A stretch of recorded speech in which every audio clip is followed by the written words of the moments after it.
Olá a todos que nos escutam diretamente dos estúdios da Caixa de Assistência dos Advogados em Florianópolis, Santa Catarina, o dia 29 de agosto de 2024. A Comissão de Direito Tributário da Ordem dos Advogados de Santa Catarina, por meio do seu podcast chamado Ativo Intangível, entrevista hoje Carlos Henrique de Oliveira, no qual trataremos aí de sua formação acadêmica, sua carreira, dos 100 anos do CARF, seu mandato como presidente do Tribunal, do Conselho Administrativo de Recursos Fiscais, contribuições previdenciárias, claro, reforma tributária, que tem sido aqui uma pauta constante dos nossos podcasts, e também sobre o CARF, etapas da reforma tributária tendo implicação no Conselho, como no caso, inclusive, a reforma na folha de pagamento, na folha de salários. O Carlos Henrique de Oliveira, ele é advogado na área tributária e previdenciária e é sócio do escritório Marinche Vasconcelos Advogados. Também é engenheiro civil, bacharel e doutor em Direito pela USP, especialista em Direito do Trabalho e Seguridade Social pela Universidade Degli Studi di Modena. Se estiver errado, depois me corrige, Carlos, porque eu sou um manezinho da ilha, não falo italiano, embora a Itália corra um pouquinho nas minhas É, veias, tá? E também a Reggio Emília, Itália. Reggio Emília, inclusive, num parênteses, aqui em Florianópolis tem um colégio infantil, infanto-juvenil, com o método Reggio Emília. Meu filho estuda no é. colégio, inclusive. Ah, ele é professor dos cursos de pós-graduação da Faculdade de Direito da USP, Ribeirão Preto, da Fundação do Instituto de Pesquisas Contábeis, Atuariais e Financeiras, FIPECAF, e foi coordenador do curso de MBA em Direito Tributário da Receita Federal do Brasil, ministrado pela Escola de Direito de São Paulo, da Fundação Getúlio Vargas. Foi auditor fiscal da Receita Federal por mais de 22 anos, esteve conselheiro e também presidente do CARF, e nesse tribunal ele compôs a segunda sessão que, dentre outros tributos, trata da grandiosidade das contribuições previdenciárias, e exerceu o mandato de 2012 a 2018 e esteve presidente do tribunal em 2022 e 2023. Currículo de fôlego. E no programa de hoje contamos também com facilitador, advogado Luiz Hermeto Bernardes. Ele veio de Minas Gerais e nos é, abrilhanta aí com a presença em Florianópolis já há alguns anos, já sabe de é, algumas gírias do vocabulário manesês, Carlos, então ele já está altamente familiarizado com a cidade e está gerente jurídico no grupo AG Capital. Atua há 10 anos com planejamento tributário de empresas de pequeno, médio e grande porte, e também no contencioso administrativo e judicial tributários. Tenho um prazer muito grande de estar com vocês, o aceite também do nosso entrevistado.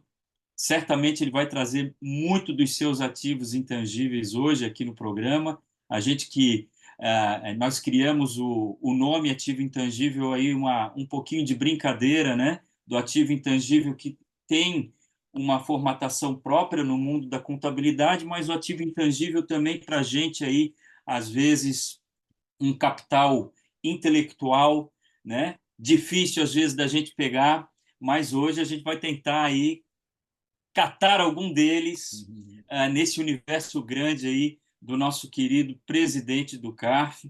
Honrado em estar contigo, contar com teu valioso tempo.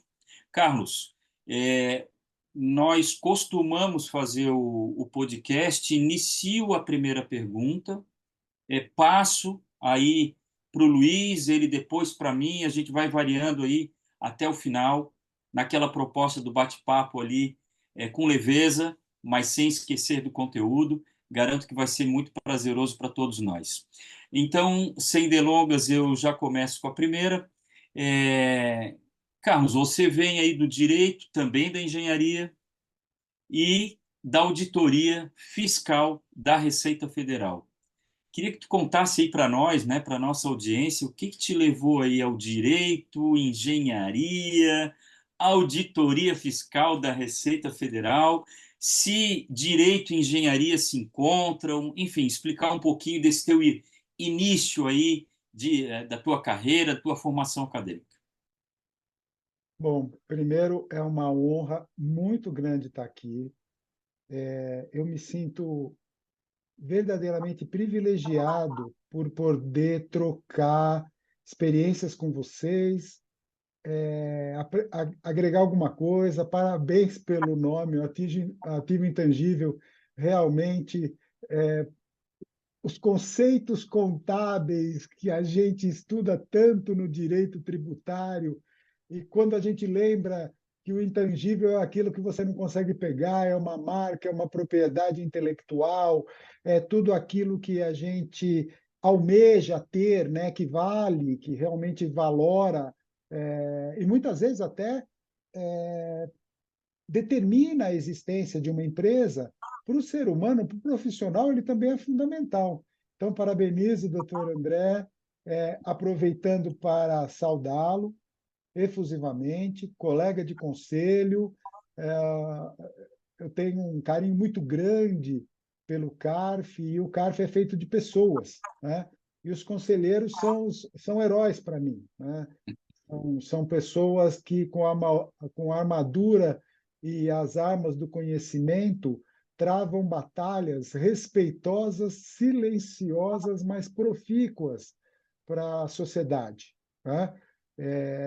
E hoje ainda contamos aqui com o Dr. Luiz. Eu agradeço muito, é um prazer, uma honra em conhecê-lo, Dr. Luiz, um mineiro que sai das deliciosas paisagens mineiras para ir para a mais deliciosa e mais aprazível ainda, Santa Catarina, Florianópolis.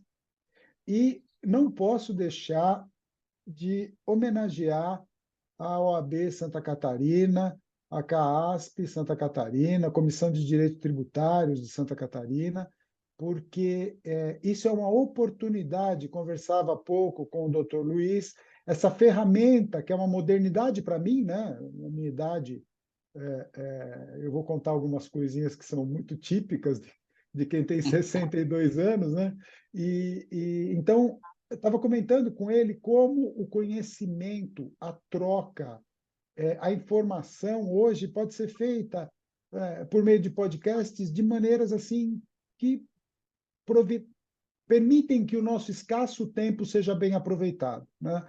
O doutor Luiz comentava que hoje escuta menos música nos seus deslocamentos porque se deleita com podcasts de todos os temas, né? A gente pode ouvir da antiga radionovela, de quando eu era criança, até um podcast desse nível que a gente pretende apresentar. Bom, doutor André, eu tenho um grande amigo da engenharia, aqueles que é formado aos 17, 18 anos de idade, a amizade é formada com essa idade, que tem uma frase meio batida, mas como eu mais ouço dele, eu atribuo a ele. Quando você tem todas as certezas, a vida muda todas as perguntas. Eu eu fui aquela criança com 4, 5, 6 anos de idade. O que que você vai ser quando crescer? Engenheiro. O que que você vai ser quando crescer? Engenheiro civil. O que que você vai ser quando crescer? Engenheiro civil. Eu nunca tive dúvida, nunca tive dúvida. E me formei na engenharia e entrei para o mundo da engenharia. Comecei como empresário, depois de um tempo descobrindo que o empresário no Brasil paga juros para banco e tributo, né? Eu achei que eu não dava muito certo para isso, não. E virei empregado. Nessa minha passagem pela engenharia, eu vivi desde o dono de uma pequena empresa até um gerente de uma construtora de médio porte. Quando eu estava nessa gerência da construtora, eu passei a atender clientes, porque eu estava numa obra e a construtora passava por uma situação muito difícil, um atraso muito grande nas obras que ela tinha que entregar. E ela tocava naquela época umas 10 obras, mais uma das dificuldades econômicas que o Brasil vivia, e ela precisava manter os seus recebimentos para poder tocar a obra, porque senão o atraso só piorava. Se parassem de pagar, aí que, né, não acontecia nada. Era um pouco do efeito Incol, né, famoso. E tinha uma ordem na construtora. Nenhum cliente entra na obra. Os tapumes eram fechados, a obra era fechada. Para entrar na obra tinha que ter autorização da diretoria, que não dava. E, obviamente, que todo mundo ia reclamar no escritório, ia para a mídia. Né? A minha obra não tinha reclamação. Porque, insubordinado que sou, eu descumpria a ordem e recebia todos os clientes. A minha obra tinha maior adimplência e menor número de reclamações, embora estivesse atrasada como qualquer uma delas. Aí um dia o meu chefe me chamou e falou: Carlos, como é que tua obra não tem reclamação? Não sei. Não. Como é que você não sabe? Não, não sei. Não reclamam? Não, não reclamam. Tua obra é a maior de todas. Como é que não tem reclamação? Não sei, chefe. Você não está deixando ninguém entrar lá, né? Aí eu fiquei quieto, né? Porque omitir é uma coisa, mas mentir é feio, né? Aí você não está deixando a obra, e brigou comigo, tal, passou uma semana, ele me convidou, ou me intimou, a passar todas as tardes no escritório atendendo os clientes. Uma mudança total de postura. E nessa época eu comecei a conviver muito com advogados. Né? E eu fazia reunião com os advogados e, em determinados momentos, eu não sabia se ele estava me alertando para o risco potencial, se ele estava me mostrando que eu estava cometendo um erro que ia custar muito mais caro para a construtora, ou se ele estava simplesmente me enganando. Né? Porque ia para uma área técnica que eu não conseguia conversar. E aí, um belo dia, eu tive uma reunião bem difícil, saí da minha sala, me despedi e tal, entrei na sala do meu chefe e falei assim: eu vou começar um curso de direito. Eu não aguento mais. No mínimo, eu vou conversar de igual para igual. E realmente prestei vestibular e comecei um curso de direito, mas de maneira muito despretensiosa. Passou um tempo, a construtora, infelizmente, chegou numa situação complicada e cortou, me dispensou, por ser um salário mais alto da construtora e, obviamente, que o meu chefe conseguiria fazer o que eu fazia. E aí, eu prestei concurso para a Receita. Isso aconteceu no dia 17 de novembro de 2000. Eu prestei concurso para a Receita no dia 2 de fevereiro de 2021, 75 dias, e entrei no honroso último lugar. O último nominho da lista era o meu. Né? E aí, o curso de Direito, que estava à metade, mais ou menos, eu estava no meio do segundo ano, eu continuei o curso de Direito. Me encantei pela docência por conta dos meus dois professores do curso de formação na Receita Federal e falei, cara, é isso que eu quero para mim, eu quero ser professor. E nada melhor do que continuar no direito. Então, terminei, isso eu já estava com 40 anos, eu terminei o curso de direito, engatei já direto o mestrado e o doutorado. E eu fui fazer direito do trabalho, porque direito tributário eu tinha dever de ofício de conhecer, né? Não dá para um auditor fiscal da Receita Federal não conhecer o direito tributário. Então, eu optei por estudar o direito do trabalho, que eu achava tecnicamente mal explorado, sabe, doutor André? E aí, com isso, que a minha vida mudou. E aí, por questões como o senhor bem colocou, vou para o CARF e tal, e fico, me torno, duro falar isso, mas um tanto especialista em contribuições previdenciárias por conta da formação em direito do trabalho e das questões da, da minha área de atuação. Bom, o direito se encontra com a engenharia? Muito, muito. O engenheiro é um sujeito reducionista. A engenharia te ensina a pegar questões complexas e ir analisando de uma maneira que você vai reduzindo os seus problemas até chegar numa hipótese onde você tenha duas ou três variáveis só para poder decidir. Isso é fundamental no meu raciocínio jurídico, doutor Luiz. Eu sou um profissional do direito, um operador do direito, que sempre volta para os conceitos para resolver as questões mais complexas. Eu sempre volto, se a gente está em tributário, eu volto lá para a Constituição, penso na delegação de competência, vejo o que a lei fez, se está dentro da delegação de competência, começo a interpretar a legislação de acordo com os princípios constitucionais que eles surgem de uma leitura de um texto constitucional, né, doutor André? A gente com esse caminho, a gente se acostuma a ter os vetores principiológicos orientando a nossa interpretação.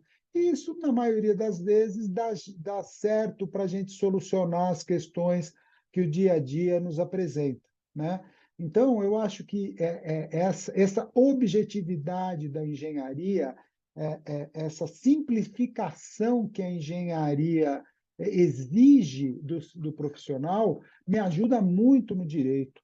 Evita que eu cometa um erro, e eu falo para quem nos ouve, para que eu possa ajudar de alguma maneira, que a gente no direito fique muito preocupado com as questões jurídicas e entre numa questão circular, onde você não consegue encontrar solução. Porque, como o direito é uma ciência argumentativa, a gente expande naturalmente os nossos campos de raciocínio, o nosso campo de análise, né? Vou fazer o papel de advogado do diabo. Quando uma pessoa fala isso, o que ele vai fazer? Ele começa a te testar, contraditar, no sentido crítico de abrir as oportunidades. E isso na solução dos problemas, normalmente na solução dos problemas, não na identificação dos problemas, isso pode ser um complicador.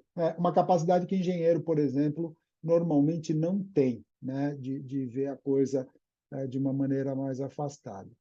Mas, basicamente, eu acho que um resumo grande, em linhas gerais, aí eu acho que isso responde às questões que o senhor me fez, doutor André. Maravilha. Muito bom. E passo direto aí para o Luiz, para que o Luiz aí prossiga aí com as suas perguntas, com a sua pergunta. Obrigado, André. Primeiro, obrigado pelo convite, né, de participar aqui desse bate-papo. Fico honrado aí de ter a oportunidade, né, de aprender bastante, não só com o Dr. Carlos, que tem esse histórico fenomenal aí de amplas experiências, né, passando do lado da receita, do lado do setor privado, foi pela engenharia. Eu também tive oportunidade de cursar 2 semestres de engenharia, mas não era a minha pretensão. Acabei indo para o direito, e o direito tributário me selecionou. Acho que às vezes a vida dá esses caminhos, né? A gente acaba seguindo, e estamos aqui com muita honra, muito prazer em participar aqui dessa aula com vocês dois. Antes de mais nada, né, preciso parabenizar aí você também na presidência da Comissão de Direito Tributário da OAB, a CAASC, em organizar o nome Ativo Intangível, realmente fantástico, e com certeza tem que patentear aí, porque tem muito sucesso para esse podcast aqui, o conteúdo é muito legal. E para as pessoas de todas as idades, estudantes e também os mais experientes, os assuntos que vêm aqui para atualizar a reforma tributária vindo aí, não tem falta de conteúdo para a gente debater. E também, né, trazer um pouco do histórico do André, que é o nosso anfitrião aqui, organizador, advogado.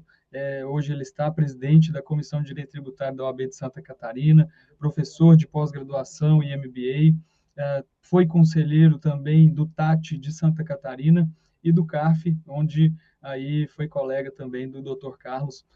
Para mim aqui, mais do que uma aula, é um prazer enorme ter a oportunidade de debater com vocês dois. E pela especialidade do Dr. Carlos na segunda sessão, não podia deixar de trazer o assunto de contribuições previdenciárias, que também está aqui na nossa rotina. Esse ano muito emblemático, com bastantes discussões, né, no STJ, o CARF. Eu, pessoalmente, adoro acompanhar, lembro dos meus tempos de escritório em Minas, de ler e acompanhar votos do Dr. Carlos também, porque os debates são riquíssimos no CARF, né? É um órgão que realmente dá muito prazer de acompanhar o julgamento, mais do que os do STF, porque às vezes o âmbito ali dos julgamentos levam outras conotações, outros caminhos, não tão técnicos e tributários com a riqueza que o CARF traz. E hoje a gente, com a presença aqui de um ex-auditor, a gente tem a experiência aqui muito de acompanhar fiscalizações, né? Estão com casos aqui que hoje a Receita mudou bastante sua forma de atuar, de fiscalizar. O próprio processo administrativo tributário, que também, né, com vocês dois acompanham bastante, hoje tem sido muito mais digital, digamos assim, né? Pouca atuação pessoal, intelectual ali dos auditores, e estamos com grandes discussões. Acompanhamos esse ano temas repetitivos de natureza previdenciária bastante emblemáticos, com julgamentos polêmicos aí, questionáveis dos dois pontos de vista, né? Não são só os contribuintes que têm aqui o nosso ponto a defender, sempre com um argumento também de impacto econômico das decisões tributárias, que têm sido amplamente debatidos e controlados com modulações de efeito, que às vezes beneficiam contribuintes quando a tese foi desfavorável, outras vezes beneficia a Receita quando a tese é favorável ao contribuinte. O critério a gente tem que entender caso a caso, é um exercício mesmo, né, de um estudo interminável. E de todas essas discussões aí, queria a opinião do Dr. Carlos sobre qual delas aí pode ser a maior. Ouvi aí tese do milênio, de natureza previdenciária, outras, o pessoal brinca com esses nomes que às vezes fazem algum sentido, às vezes não, mas que a mídia também utiliza bastante e tem causado, até ontem no voto do julgamento do Supremo, o ISS na base do PIS e da COFINS, o ministro Gilmar Mendes trouxe dados alarmantes sobre impacto econômico e tudo, nem sempre com tanta profundidade e fontes, né, confiáveis. Então, se é que essa resposta existe, qual discussão aí de natureza tributária você entende e tem acompanhado que pode ser a mais emblemática aí desses tempos atuais? Obrigado, doutor Luiz. Bom, eu acho que nós temos três questões que são muito importantes, e vou pegar esse gancho que o senhor coloca da questão econômica. Todos nós conhecemos a grande mudança que ocorreu nos sistemas judicantes por conta da história dos efeitos econômicos das decisões judiciais. Eu vou ser sincero, como sempre, até correndo o risco de parecer uma pessoa um pouco rasa, mas eu não consigo entender alguém decidir em questão de direito público com base nos efeitos econômicos. Se eu estou decidindo um caso civil, um caso de indenização, um caso de entrega de bem da vida, um caso que eu preciso sopesar a possibilidade de ressarcimento com a capacidade de pagamento, eu não tenho dúvida que os efeitos econômicos da minha decisão devem ser levados em conta. Agora, se eu estou decidindo uma questão de um sistema jurídico, que é o sistema tributário, aonde vige o sobreprincípio da legalidade, no direito tributário é um sobreprincípio. O pagamento de tributo, que fez uma revolução na Inglaterra, por conta da falta de uma norma que dissesse que o cara tem que pagar ou não tem que pagar. A única coisa que foi pedido naquele momento foi defina como quando e por que eu tenho que pagar. É isso, para o rei não ficar cobrando tributo ao meu prazer. Nesse sentido, uma lide tributária ela se resolve dentro da estrita legalidade, dentro dos vetores constitucionais que interpretam a legislação. E a vontade do legislador, doutor Luiz, doutor André, minhas amigas, meus amigos, ela é soberana, goste ou não goste. Eu tenho uma quantidade de leis, doutor André, que eu odeio. Do ponto de vista tributário, eu acho que elas estão erradas. Eu acho que elas criam situações não isonômicas, situações de injustiça, situações de penalização, mas são leis. Né? O que eu posso fazer? Me candidatar ao Congresso Nacional e, se for eleito, fazer todos os esforços para convencer os meus pares a mudar aquela lei. Fora isso, eu tenho que cumprir. Quanto mais, e é aí que eu vou fazer o gancho da resposta, quando eu estava auditor fiscal da Receita Federal, que é uma atividade plenamente vinculada. Então, a Receita Federal tem o dever de cobrar o tributo devido. Eu sempre falava, porque, diferentemente dos modelos atuais, como o senhor coloca, doutor Luiz, na minha época de fiscalização, foram mais ou menos uns 8 anos na fiscalização, eu nunca fiscalizei do gabinete. Eu fiscalizava na empresa. Eu olhava no olho do contador, eu olhava no olho do gerente tributário, eu olhava no olho do empresário, para poder separar o joio do trigo. Todo mundo tem dor de barriga, doutor Luiz. Já teve situações, claro que foram poucas e há muito tempo atrás, que o senhor se viu e tendo que escolher qual pagamento o senhor iria priorizar, porque naquele momento o senhor estava passando por uma dor de barriga. Doutor André não, viu, doutor Luiz? Doutor André já é outro nível. Mas eu, o senhor, passamos por isso. Né? Então, cobrar o tributo devido tem que acontecer. Então, quando chega uma lide tributária, o que está acontecendo é ou o contribuinte se insurgindo contra um lançamento, porque ele entende que não é devido, ou o contribuinte ascendendo ao judiciário para questionar se ele tem que pagar ou se ele não tem que pagar, com várias ações que a gente pode manejar no sentido de saber para quem eu tenho que pagar e quanto eu tenho que pagar e se naquela situação eu tenho que pagar.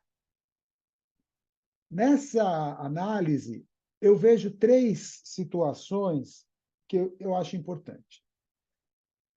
E aí eu vou para os efeitos econômicos. O mais atual para mim hoje, que não é tão comum, mas impacta um segmento muito novo, que é o segmento das startups, das inovadoras, que é o stock option. O pagamento baseado em ações, o pagamento baseado em ofertas, em possibilidades de compra de ações pelos trabalhadores. As pessoas têm que falar em executivo. Executivo, executivo mesmo, os C-levels, como se chama, isso daí é uma outra questão. Ele negocia do jeito que ele quiser. Às vezes ele tem mais poder que o acionista para poder negociar o seu valor, porque ele é uma estrela do mercado, tá certo? Ele foi escolhido com um currículo invejável, ele tem uma situação mais complicada. Bom, mas o trabalhador, o desenvolvedor de um sistema, aquele jovem que está lá, que conhece do desenvolvimento de jogos, que conhece do desenvolvimento de software, que conhece do desenvolvimento das informações típicas de um celular, uma categoria profissional inovadora. Quando ele vai para uma startup, ele não consegue ganhar 30, 40, 50 mil reais, porque a startup não tem como pagá-lo, mas consegue entregar ações para ele. E ele entra no jogo como um empresário. Ele vai entregar ali todo o seu esforço, todo o seu interesse, todo o seu trabalho, esperando que aquela ação que ele comprou se valorize e ele ganhe junto. Esse é o tema 1226 do STJ, que vai se pronunciar sobre a seguinte tese, eu vou pedir licença para ler. Natureza jurídica dos planos de opção de compra de ações por executivos, já tem aqui um recorte que eu não concordo, se atreladas ao contrato de trabalho, remuneração, ou se estritamente comercial, para definir a alíquota aplicável em momento de cobrança do imposto de renda da pessoa jurídica, da pessoa física. 2 pontos que eu vou mostrar para vocês a partir da simples emenda que eu acho que é o grande problema que a gente tem em contribuição previdenciária. Vou repetir. Se atreladas ao contrato de trabalho, entre parênteses, remuneração. Gente, nem tudo que decorre do contrato de trabalho é remuneração. Isso é uma briga homérica que eu tinha no CARF. Eu sempre brinquei, eu gosto de usar alguns exemplos bem absurdos, porque eles marcam. Eu falei o seguinte, se eu conhecer a minha esposa no ambiente do trabalho, começo a namorar, noivo e caso, eu conheci ela, eu convivi com ela, me apaixonei por ela no ambiente de trabalho. Isso é remuneração? Não, mas é decorrente do contrato de trabalho. Se eu não trabalhasse lá nem ela, talvez não tivéssemos nos conhecido, talvez não nos teríamos conhecido. Então, doutor Luiz, essa questão ela me incomoda de uma maneira absurda. A stock option decorre sim do contrato de trabalho. Não tem dúvida nenhuma, o que não quer dizer que é remuneração de maneira alguma. E aí vão julgar isso em repetitivo. O senhor veja, se a tese é essa, a chance de sair com todo o respeito, com toda a consideração aos ministros, a chance de sair uma decisão que vai vincular e acabar, ou pode vir a acabar com um sistema inovador de associação entre o trabalho e a atividade empresária, pode impactar simplesmente o futuro das nações com as startups. Muito bem colocado. E quando você lê a tese proposta, né, do tema 1226, parece que a própria tese ela já quer direcionar a resposta, né? Doutor Luiz, é exatamente isso que me incomoda. E aí essa questão, eu vou já tocar rapidamente nos 2 pontos. Doutor André, o senhor desculpa, o senhor vai se arrepender de ter me convidado, que eu falo muito, né? Né? Então, Estou aqui então, sorvendo, só sorvendo, sorvendo. então isso que me incomoda, doutor Luiz, isso que me incomoda. O que tinha que ser levado para o STJ primeiro, stock option é casuístico. Muito casuístico, porque eu comecei dizendo para o executivo, para um C-level, a condição de negociação é uma. Para um jovem numa startup, a condição de execução, de implementação é totalmente diferente. O que as duas têm em comum? É uma compra, a pessoa está comprando o direito de comprar ações, é uma compra, tá certo? E a segunda situação, ela visa só uma coisa, reter talento. Ou eu quero manter aquele C-level comigo, comprometido com o meu objetivo daqui a 2, 3 anos, 4 anos, 1 ano, ou eu quero reter aquele talento, aquele jovem de 17, 20, 22 anos, para que ele fique comigo, para a gente atingir o objetivo dessa minha incubadora, dessa minha startup. Certo? Bom, segundo tema que me consome, porque ele transita entre o tributário, o previdenciário e o trabalhista. O bendito tema 555, julgado em repercussão geral, que diz que, havendo exposição ao ruído acima de 85 decibéis, o trabalhador tem direito à aposentadoria especial.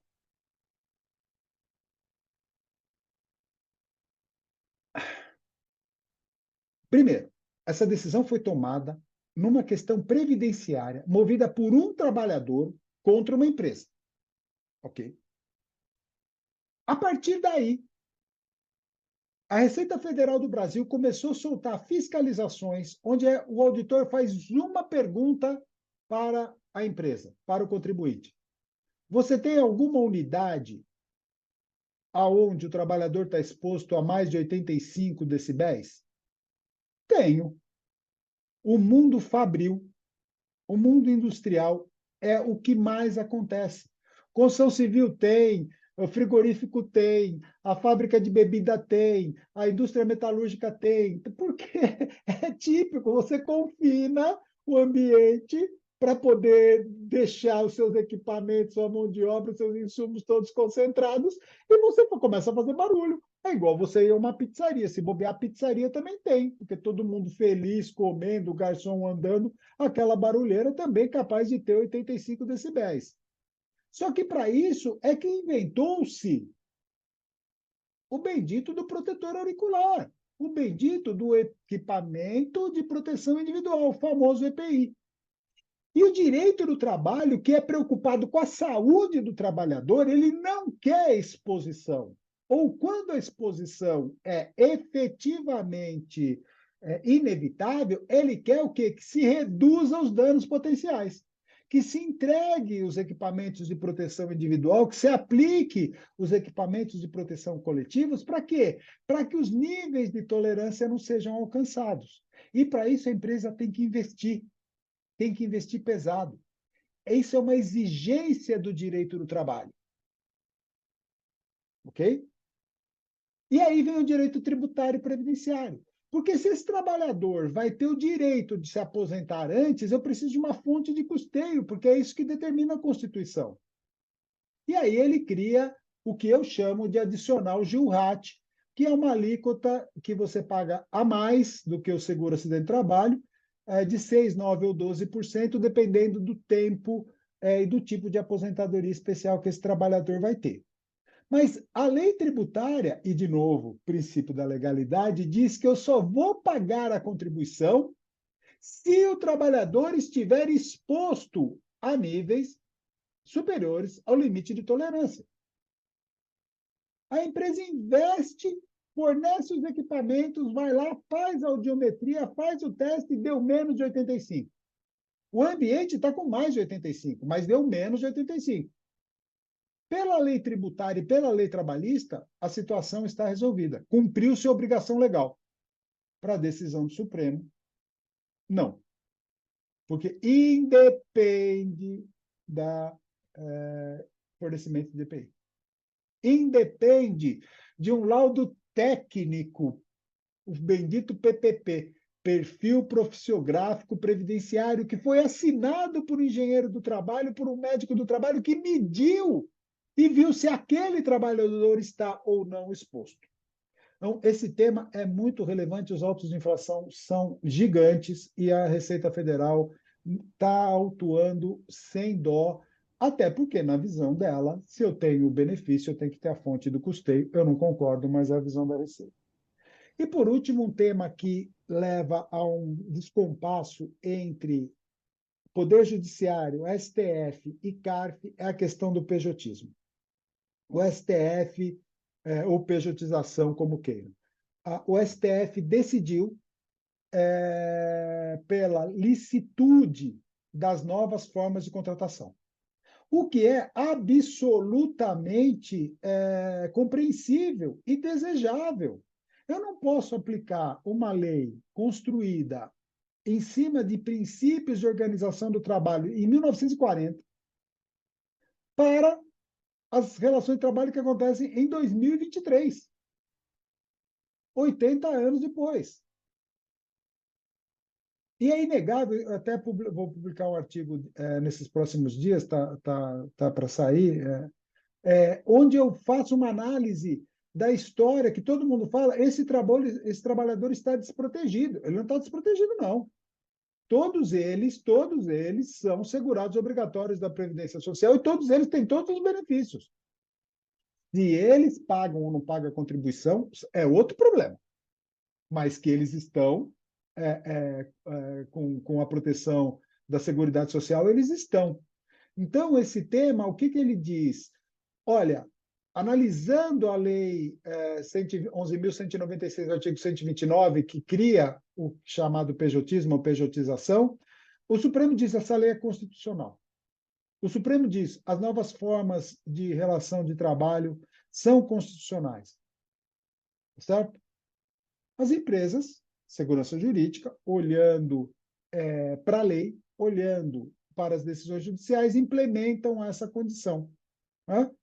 Aí vem o CARF e começa, num primeiro momento, a cumprir as decisões judiciais e ter o seu entendimento mais técnico, certo? De repente, ele dá uma virada e, ultimamente, a Câmara Superior de Recursos Fiscais alterou decisões das turmas ordinárias de uma maneira bastante discutível, eu entendo. Doutor Luiz, uma coisa só para terminar. Eu não estou defendendo aqui fraude. Eu não discuto fraude. Eu não discuto vício de negócio jurídico. Eu discuto a legislação. A fraude, qualquer vício no negócio jurídico, a gente analisa casuisticamente, o que, óbvio, não foi o escopo da sua questão e não pode ser o escopo da minha resposta. Sem dúvida nenhuma, e acho muito profundo quando essa análise, né, principalmente em dias atuais, com base numa legislação trabalhista de mais de 80 anos atrás, dificulta a definição, né, do que é permitido, o que não é, como se tivesse uma resposta binária, ou é ou não é. Exato. E a gente acompanha aqui, eu sou gerente de um grupo de empresas, né, e a resposta do advogado sempre tem que ser pode ou não pode. E hoje, com tecnologia, desenvolvedores, a gente tem uma realidade muito diferente, né? A nossa equipe de desenvolvimento de tecnologia, hoje, eles não querem mais ser seletistas. Eles mesmos fazem questão que o formato de contratação seja um contrato de prestação de serviço. Se tem os critérios por vínculo empregatício, pode ser até que tenha, mas a relação livremente instituída ali, né, numa atualidade em que o desenvolvedor também não quer ficar preso à empresa, ele quer prestar outros serviços para É outras isso, empresas, não é quer isso. estar preso, como não permitir, né, que as empresas tenham essa liberdade de definir. Mais risco trabalhista aí, você tem uma experiência melhor que a minha em direito do trabalho, o que o pessoal tem visto é sempre um medo, né, de eventualmente ser acionado na Justiça do Trabalho, e isso às vezes prejudica a livre iniciativa, na minha Eu visão, assim. concordo absolutamente e vou até fazer uma provocação para o nosso anfitrião, para o doutor André, que eu não sei se ele já fez isso, mas um podcast sobre pejotismo hoje em dia seria fundamental. Os ouvintes precisam entender o que pode, o que não pode, como pode, quando pode, porque se faz uma confusão sobre esse tema incrível, porque isso é a bola caindo na zaga do São Paulo. Ela pinga no meio dos dois zagueiros, um vai, o outro não vai, e pronto, acontece de perder do Atlético Mineiro, como ontem, me deixar bastante chateado no dia de hoje. É... E o Luiz é atleticano, tá, Ah, doutor? Muito meu Deus, feliz. vamos terminar o podcast antes, viu, doutor André? Mas essa questão, doutor Luiz, é assim, é uma questão que eu sempre digo, o pejotismo, e com isso eu vou parar de falar, doutor André, o pejotismo é a única forma de fuga do direito do trabalho que acontece desde que a CLT foi implantada no Brasil. O custo trabalhista é alto. Desde aquela época, já existe o não registrado, meio registro, cooperativa, e aí vai. Terceiriza, vai um monte de coisa. O pejotismo é o primeiro, onde o trabalhador tem ganho. Por que, que você não contrata um médico de jeito nenhum como empregado? Porque ele vai pagar 27,5% de imposto de renda em todos os procedimentos que ele fizer. E se ele tiver uma empresa, ele vai pagar 8, 10, 12%. Então, ele ganha 20, 15, 18% a mais. E ele não quer ficar amarrado. O senhor foi muito feliz quando disse ele quer ter possibilidades de trabalho. E a economia precisa das possibilidades. Quando eu fui estudar direito do trabalho, eu queria responder uma questão. Uma questão. O que é mais importante? Gerar postos de trabalho ou garantir direitos? Hoje, a CLT é excludente, doutor Luiz. Você tem uma nata de trabalhadores, uma nata, uma casta, que tem todos os direitos do mundo. Vale refeição de 1.000, 1.500, vale alimentação, plano de saúde. E você tem a grande massa de trabalhadores que não tem direito algum. Por que isso? Porque se criou um modelo que é segregacionista. A elite dos trabalhadores tem o amparo da CLT. E quem efetivamente precisa do amparo da CLT não tem. Né? Então, isso é uma questão que a gente precisa revisitar. Doutor André, se o senhor quiser encarar essa daí, eu topo muito. Eu acho que seria um podcast maravilhoso, maravilhoso. Muito bom, e assim, ó, temos podcast, temos live, vamos conversar e Vamos, nos para a gente dar essa agitada, sim, sem vamos sim, dúvida. vamos sim. Tá? É isso. Só Mas para Bom, a não bola. perder o gancho do assunto do Gil Hatch, do adicional de Gil Hatch também, que eu não comentei, é um tema que está realmente sofrendo autuações altíssimas e a gente sofre sim uma sina arrecadatória em que o critério é Sim. somente você está exposto ou não está, independente se você está usando EPI ou não. E hoje o que o empresário tem tido é que gastar com laudos técnicos muito detalhistas e caros que vai levar a discussão para o judiciário, né, em algum momento. E aí o senhor veja a incoerência. Porque se um jogador do CARF ou um juiz fala assim, meu amigo, eu não estou discutindo. Quem falou foi o Supremo. E começou a confusão. Sim. Qual é o impulso, qual a vantagem para o empresário para ele cuidar da saúde do trabalhador? Se eu pegar um empresário que não tem uma visão social, ele vai falar assim: peraí, eu vou ter que pagar tudo isso? Pô, mas eu já gastei com saúde e segurança. É, mas vai ter que pagar. Não tem problema, então. Esse aqui eu pago e não gasto mais com saúde e segurança. Ele Parou vai com ter que EPI. pagar mesmo. Parou com o Sim. EPI. Entendeu? Como aconteceu uma época muito feia, hoje, graças a Deus, a reforma trabalhista deu uma melhorada nisso, mas como todo mundo ia para a justiça, o empregador subtraía os direitos do trabalhador. Ele vai, como diz o peão, vai pôr no pau, deixa pôr no pau, eu pago uma vez só. É isso. O direito tributário é indutor de conduta, doutor Luiz, a gente não pode esquecer isso. Verdade. Perfeito, perfeito. Agora é sua vez, André. Vamos lá. Doutor Carlos, temos aí, ainda continuando nas contribuições previdenciárias, né? Jurisprudência, a gente comentou algumas questões aí de repetitivos, de repercussão geral. No tocante ao terço constitucional de férias, tivemos aí um quadro de anos.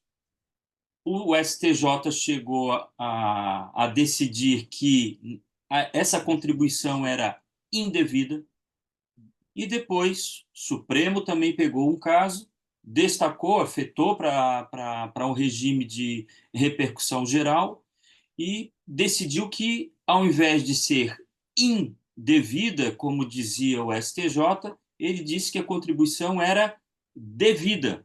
E, além de dizer que era devida, modulou os efeitos da decisão, né? Um verdadeiro aí tira e bota casaco, né? Tira e E o bota casaco. contribuinte ali no meio disso tudo.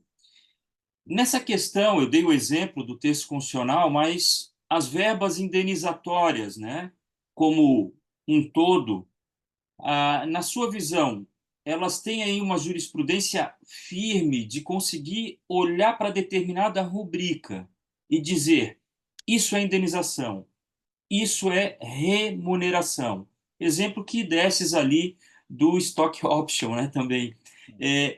Tem uma jurisprudência firme ou também uma doutrina firme em dizer que isso é indenizatório, isso é remuneratório? Aí é a primeira pergunta. E, dentro desse cenário, uma segunda pergunta: como que fica o contribuinte nesse tira e bota casaco?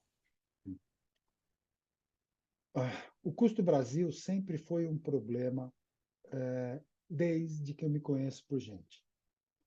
Nós temos o sistema portuário mais caro do mundo.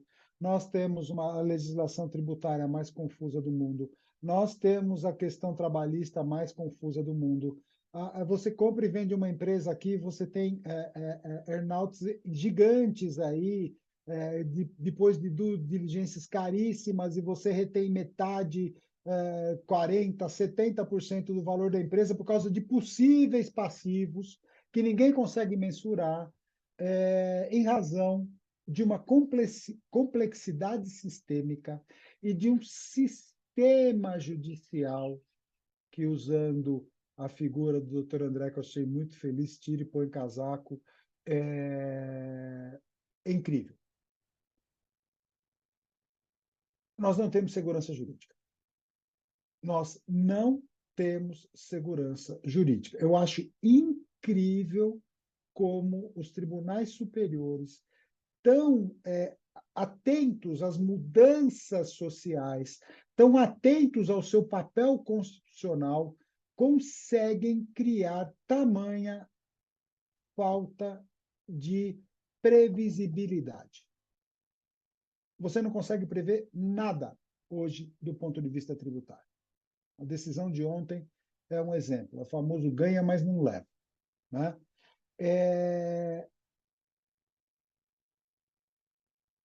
O que faz o contribuinte? Só tem um jeito. Ele escolhe um caminho e, se der errado, depois ele vai ter que ter algum método para solucionar o problema. Tá? E hoje em dia, pelo menos uma coisa aconteceu de bom, que são as possibilidades de solução alternativa de litígio por meio de transações, por meio sejam elas individuais ou sejam elas por adesão, para você tentar compor a questão tributária e resolver de uma maneira que seja possível para o contribuinte e que os valores ingressem nos cofres públicos, desafogando o judiciário, que é super importante.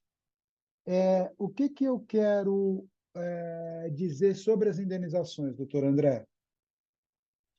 Infelizmente, aquela brincadeira minha da zaga do São Paulo é o que acontece em temas previdenciários. Historicamente, o advogado que vai para o direito do trabalho não gosta de tributário. E o advogado que vai para o direito tributário não gosta do direito do trabalho. E como as contribuições previdenciárias buscam os seus fatos geradores e, de acordo com o artigo 109 e 110 do CTN, buscam os seus conceitos, características e princípios de direito privado lá no direito do trabalho, quando vem para cá, ele não consegue aplicar. Seria a mesma coisa que uma pessoa que não sabe nada de imposto sobre a renda querer decidir um caso de imposto de renda de pessoa jurídica. Se ele não desculpa, que não sabe nada de contabilidade, querer resolver o problema de imposto de renda de pessoa jurídica, porque ele não consegue entender o ferramental que levou àquela situação que ele tem que analisar. As indenizações têm definição, doutor André. As verbas remuneratórias têm definição dogmática, definição teórica. Só que os ministros que estão especializados em matéria tributária não vão buscar essas definições, tá certo? E existem essas definições. Uma indenização, do ponto de vista tributário e previdenciário, para ser muito breve, ela tem que decorrer de 4 situações. Ou estou indenizando patrimônio, de 2 situações. Ou estou indenizando o patrimônio do trabalhador, tá certo? Por quê? Porque quando ele foi realizar o seu contrato de trabalho, ele teve um sacrifício patrimonial, ou estou indenizando um direito do trabalhador, que eu subtraí, o famoso direito às férias. O trabalhador tem direito a férias, ele trabalha 12 meses, depois nos outros 12 meses ele tem direito a gozar um mês de férias. E muitas vezes acontece que ele não consegue gozar nesse período. Ele é demitido, a empresa não coloca ele em férias, ele tem que vender parte das férias. Essa situação, você está indenizando um direito que foi subtraído. Tá certo? Então, as verbas indenizatórias, elas teriam que ser analisadas nessa luz, e essa luz resolve todas as questões, todas as questões. Inclusive algumas decisões acertadas que são tomadas pela incidência. Eu estou sendo extremamente técnico. A incidência ou não incidência, como eu disse no começo, é escolha do legislador, não é minha. Mas eu tenho que, com base na ciência do direito, doutor Luiz, direito é ciência. Às vezes as pessoas esquecem disso. Direito não é um monte de carta que você vai puxando uma até achar uma que sirva. É uma ciência. Ela tem construção, ela tem dogma, ela tem princípios, ela tem valores, ela tem normas interpretativas. Né? Essa ciência, ela define o que é uma verba indenizatória. Só que, infelizmente, os tribunais superiores não usam, e quando usam, infelizmente, na minha modesta opinião, usam errado. Maravilha, maravilha. A pergunta quase dá um podcast, né? É, Porque pensar o tema é batido, mas eu não entendo que ele seja muito batido, não. Eu sempre fico me deparando, às vezes, não é indenizatório por quê? Né? Aí, às vezes, não vem uma explicação assim que seja coerente com outros precedentes, sabe? E aí fica aquela dicotomia ali. Enfim, vamos para a próxima aí, Luiz, é contigo. Só aproveitar esse gancho que é muito bom. As verbas indenizatórias dariam um podcast só por si só, mas tem uma delas, não acho que nem a questão não é nem ser indenizatória ou não. A questão dos prêmios. Depois da reforma trabalhista, o 457 mudou, a questão da habitualidade foi retirada, e há dois critérios para pagamento de prêmios e expressamente não constituem base de cálculo para qualquer efeito, né, seja ele de imposto para o INSS ou não, e isso gerou muita repercussão, a gente é muito consultado hoje pelo cliente para saber se há ou não a obrigatoriedade de recolhimento de contribuição sobre determinado prêmio. E a impressão que todo cliente já vem eu pago todo mês. Como é regular, eu sou obrigado a recolher as contribuições previdenciárias, mas o critério da habitualidade foi retirado na reforma trabalhista. Então, é um dos temas que a gente tem visto com maior potencial de impacto hoje, assim, os valores de prêmios que têm sido pagos são muito altos, desde altos executivos até funcionário normal mesmo, né? Área comercial que supera a expectativa de vendas, tudo isso tem critério. E existe uma solução de consulta da Receita, a 151, de 2019, salvo engano, que reconhece, né, que a CLT alterou o critério, que há dois só dois conceitos que têm que ser requisitos. avaliados, a liberalidade e o desempenho.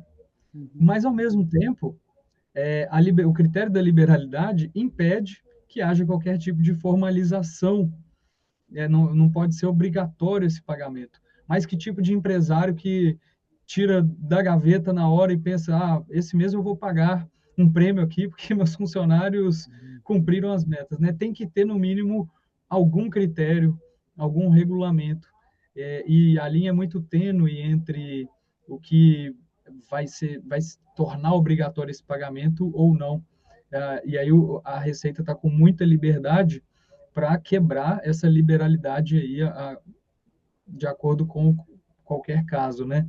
É um dos temas aí que a gente tem visto muita polêmica, não sei responder, as respostas não são binárias, né? Tá bem difícil de tomar uma decisão e gostei muito da diretriz que tem que tomar uma decisão. Se der errado, aí tem que estar preparado para lidar com o problema lá na frente. Os prêmios, existe uma possibilidade, o problema é que a vontade do legislador, como o senhor foi muito feliz quando o senhor coloca, se é liberalidade, eu não posso ter combinado. Isso é uma definição do direito do trabalho, que é o famoso salário-condição. Se o doutor André chegar no escritório dele e combinar alguma coisa com a equipe, esse combinado passa a integrar o contrato de trabalho como se tivesse escrito. Obriga quem combinou. O salário condição. Antigamente, na época do relógio de ponto, as grandes fábricas tinham um problema muito sério com pequenos atrasos de 5, 10 minutos que seguravam a linha de produção no modelo fordista taylorista. Para resolver isso, algum gestor muito inteligente falou o seguinte: quem não se atrasar nem um minuto ou até 5 minutos durante o mês ganha tanto. Isso é um salário condição. Se o trabalhador não se atrasar, ele vai ganhar e a empresa tem que pagar. E se ele atrasar, não vai ganhar. Entendeu? Então, o prêmio, a palavra prêmio tem tudo a ver com a liberalidade. O problema é quando o legislador, para não deixar muito aberto, colocou a questão da mensuração do ordinariamente esperado. Tá? É possível? Sim, só não pode contar.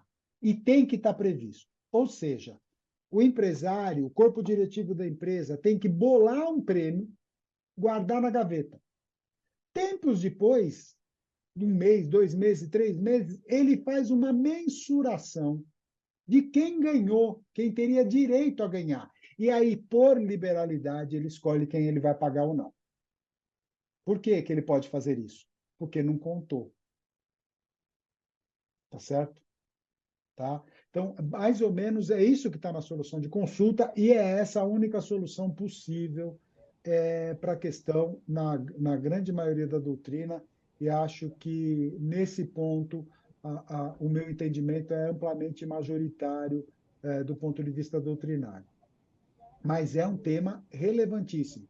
E aí, só para terminar essa questão, você tem o problema da insegurança jurídica.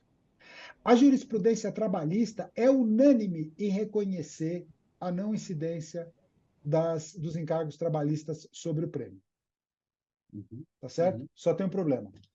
Eles não suportam a habitualidade.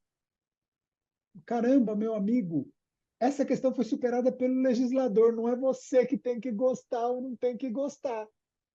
Então, outro dia eu fui dar uma aula sobre isso, eu fiz uma pesquisa. Eu encontrei jurisprudência em Minas, TRT4 região, amplamente favorável, mesmo com a habitualidade.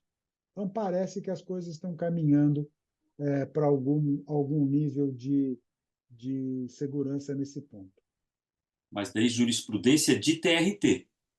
De TRT. Não, do ponto de vista tributário, eu acho que é mais fácil, doutor André. Eu acho que é mais fácil. A Receita vai querer saber se tem o desempenho, a mensuração do desempenho, tá certo? E se houve liberalidade do pagamento. Ela vai usar só esses 2 critérios. Ela não vai olhar para a habitualidade, a solução de consulta que vincula os auditores é bastante clara sobre isso. Tá? O problema é que quando, de novo, na zaga de São Paulo, você não pode, como consultor, imagina o doutor Luiz como gerente jurídico de um grupo, se ele dá uma orientação certa do ponto de vista tributário e errada do ponto de vista trabalhista. Ele ganha numa e perde noutra? Pô, Aham. doutor Luiz não vai ganhar, ele não vai ser meio bom, ele vai ser ruim. Então, a gente precisa ter, em questões tributárias previdenciárias, um olhar trabalhista. Eu sempre falo para meus alunos, boas posturas trabalhistas podem gerar problemas tributários, boas posturas tributárias podem gerar problemas trabalhistas. A gente tem que ficar muito atento a isso. Maravilha. Luiz, agora eu acho que é a tua quarta pergunta, né? A pergunta número 4. Vamos lá, mudando de pau para cavaco, como se diria, sobre o CARF de novo, né, que a gente não pode perder aqui a oportunidade, que está completando 100 anos de existência. De novo, é um órgão que tem uma importância enorme, até na não judicialização de determinados assuntos, do qual você foi presidente aí nos anos de 22 e 23. E na sua avaliação, quais pontos aí marcantes que o CARF teve nesses últimos anos e quais a gente deveria evoluir, né? Teve muita discussão polêmica, o voto de qualidade, o limite, né, que a medida provisória tentou impor ali de 1.000 salários mínimos para o recurso voluntário, dentre diversos outros assuntos que acho que marcam, às vezes, o tribunal de alguma maneira. Como você avalia aí esses pontos aí no aniversário de centenário do CARF? Olha, bom, obrigado pela pergunta, doutor Luiz. Falar do CARF, para mim, é mais do que falar do filho. É falar do filho junto com a esposa, junto com a família, junto com a casa que você gosta, junto com o time do São Paulo. O CARF, para mim, é o meu lugar de maior alegria na minha vida. Eu entro no CARF, meu coração realmente se alegra. E por que isso? Porque eu gosto de gente, porque eu gosto de discussão, eu gosto de boteco, eu gosto de bater papo, eu gosto de conhecer pessoas, eu gosto da diferença. Eu sempre falo que a minha opinião eu já sei.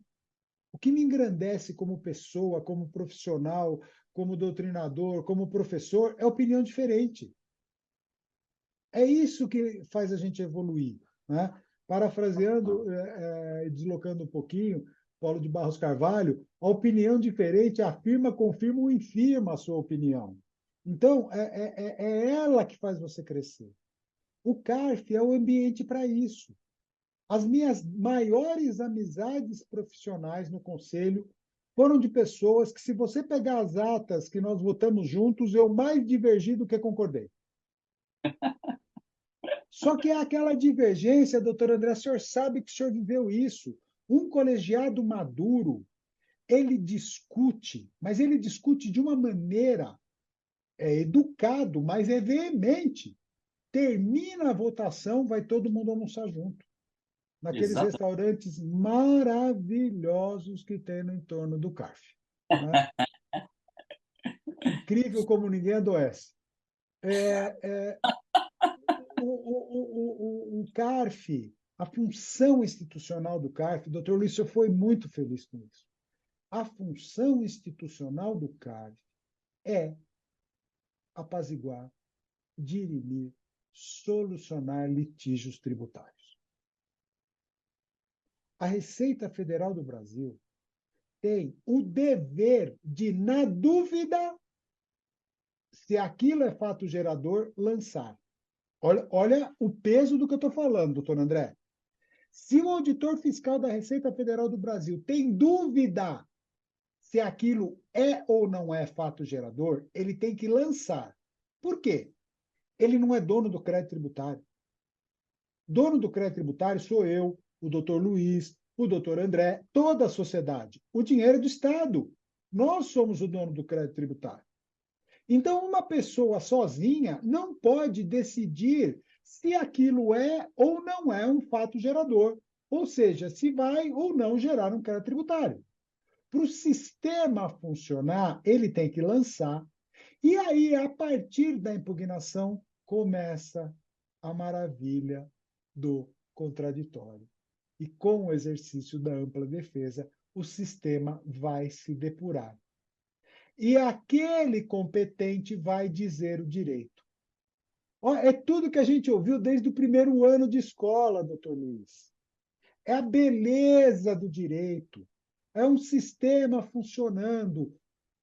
A questão de razões e contrarrazões, de argumentos contrários, de uma visão da legislação, vai depurar, porque, de novo, uma lei feita em 1988, o legislador nunca ia imaginar fatos econômicos que acontecem hoje em dia. É impossível. É uma norma abstrata, geral e abstrata uma lei. Eu preciso trazer essa norma para uma situação individual e concreta. Ora, se eu preciso fazer isso, eu preciso saber se há subsunção daquele fato àquela norma.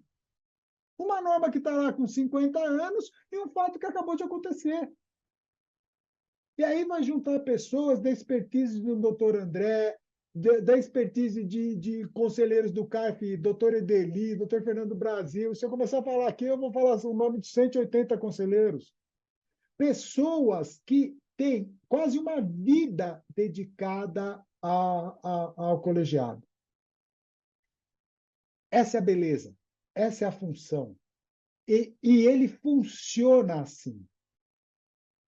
Doutor Luiz, para mim, o voto de qualidade, qualquer regra vai ter boas aplicações ou aplicações não tão boas.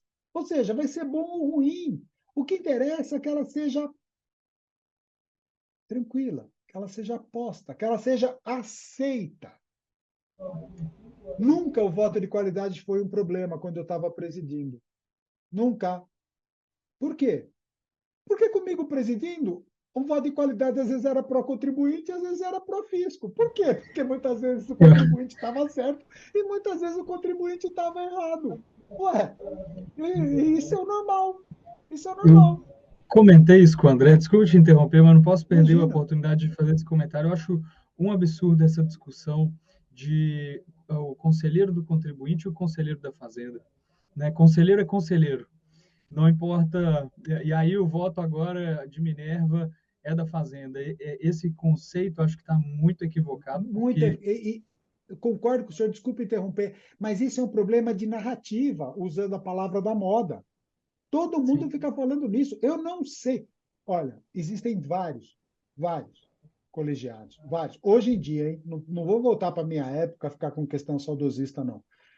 Existem vários colegiados. Se eu pegar um advogado que é versado em versado em direito tributário, mas não é versado em CARF, se eu levá-lo para um colegiado, para ele assistir, e eu perguntar quem é fazendário e quem é indicado pelos contribuintes, o cara não vai saber. Eu, o doutor André, o senhor sabemos porque a gente sabe a disposição das cadeiras. Então, às vezes, você conta para saber, porque você não sabe nem. Você entrou no colegiado, você não conhece a pessoa, você não sabe de onde, qual foi a indicação dele. E uma palavra que eu nunca usei na presidência, ou se usei, me penitenciei, conselheiro representante da fazenda. O conselheiro que foi indicado pela Fazenda, ele representa o colegiado, ele representa um tribunal administrativo. Ele tem a obrigação legal, ética, moral de decidir de acordo com as suas convicções, com aquilo que ele entende do direito. E é essa a maravilha do CARF. E se o CARF cumprir esse papel, como tem cumprido praticamente durante esses últimos 100 anos, com pequenos períodos onde, infelizmente, houve uma ingerência sobre o órgão e criou uma animosidade, quando ele atua empoderado, imparcial, quando ele atua nos limites que ele sabe colocar, ele é referência nos tribunais superiores. Se o senhor fizer uma busca no STJ, CARF, o que o senhor vai ver de menções, de razões de decidir em cima do fundamento, em cima de julgados de um Zé Ruela como eu, de um Zé Ruela como o doutor André, o que o senhor vai encontrar é incrível, porque eu sou um pequenininho no colegiado. O doutor André é um pequenininho no colegiado. Agora, a hora que eu e o doutor André somamos as nossas pequenices e reverberamos isso com mais 4, hoje turma de 6, ou com mais 6, quando a turma era de 8, quando isso acontece, doutor Luiz, a soma de 1 mais 1 não é 2. É muito mais. Né? Então, eu acredito sim muito no CARF. Esse modelo deve ser reproduzido sempre. Eu acredito do jeito que ele é montado hoje, o Comitê de Seleção de Conselheiros, desculpa, o Comitê de Seleção de Conselheiros que eu tive a honra de presidir, é fantástico, composto por pessoas assim do mais altíssimo nível, de um espírito republicano que eu louvo, né? Então, eu acho que o colegiado, ele assim, para mim, é o máximo. E aí, o senhor tocou 2 pontos que eu não posso deixar de dizer, que é a questão entre a qualidade do trabalho, ou seja, a qualidade das decisões proferidas, versus a quantidade de decisões proferidas. Se não houver limites quantitativos, efetivamente eu não entrego a jurisdição. Porque demora 10 anos para decidir. Eu não posso deixar assim. Só que hoje, num trabalho que me antecedeu, que eu tentei manter, que hoje está, com certeza, sendo evoluído, você tem alguns procedimentos, algumas questões gerenciais que permitem que o colegiado una a necessária quantidade com a esperada qualidade.